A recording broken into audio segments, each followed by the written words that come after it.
பணித்துளிகள் மே 23, 2026. இன்றைய தியானத்திற்கான தலைப்பு 5 மென்மையான கற்கள். தியான வசனம் 1 சாமுவேல் 17:47. கர்த்தர் பட்டயத்தினாலும் ஈட்டியினாலும் ரட்சிக்கிறவர் அல்ல என்று இந்த ஜனக்கூட்டமெல்லாம் அறிந்து கொண்டும் யுத்தம் கர்த்தருடையது. தாவீது கோலியாத் சம்பவத்துல கற்றுக்கொள்ள வேண்டிய பாடம் என்னவென்பதை பார்ப்போம். தாவீது ஆடு மேய்ப்பவன். கோலியாத் மிக பெரிய பயிற்சி பெற்ற திடகாத்திரமான மிகவும் உயரமான வீரன். ஒரு ஆடு மேய்க்கிற சிறுவன் எப்படி அந்த பெரிய கோலியாத்தை வீழ்த்துவான்? தன் தடியை கையிலே பிடித்து கொண்டு ஆற்றில் இருக்கிற 5 கூழாங்கற்களை தேர்ந்தெடுத்து அவைகளை மேய்ப்பருக்குரிய தன்னுடைய அடைப்பையிலே போட்டு தன் கவனை தன் கையிலே பிடித்து கொண்டு அந்த பெலிஸ்தர் அண்டையிலே போனான் என்று 1 சாமுவேல் 17:40 வாசிக்கிறோம்.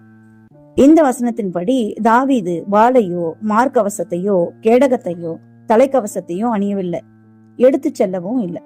ஆனா கோலியாத் மிகப்பெரிய ஈட்டியையும் கேடகத்தையும் பிடித்து கொண்டு தலைக்கவசம் மார்க்கவசம் அணிந்தவனாய் மலையை போல நின்றான்.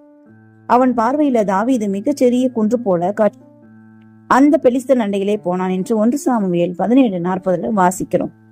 இந்த வசனத்தின்படி தாவீது வாளையோ மார்க்கவசத்தையோ கேடகத்தையோ தலைக்கவசத்தையோ அணியவில்லை, எடுத்து செல்லவும் இல்லை.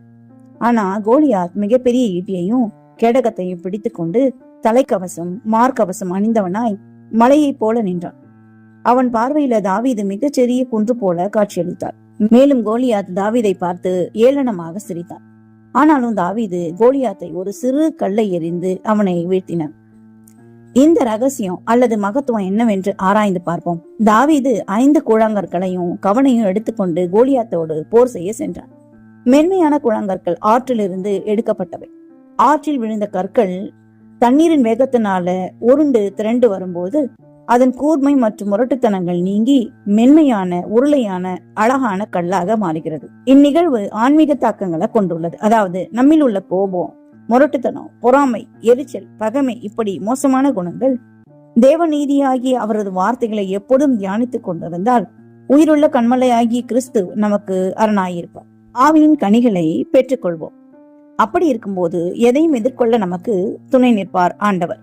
தாவீதின் 5 கற்கள் ஆவிக்குரிய பாடங்களை கற்றுக் கொடுக்கிறது. தாவீது ஒரே ஒரு கல்லால மாத்திரமே கோலியாத்தை வீழ்த்தினார். ஆனால் அவரிடம் இருந்ததோ 5 கற்கள். இந்த 5 கற்களுக்கும் ஆழமான ஆவிக்குரிய பாடம் இருக்கிறது.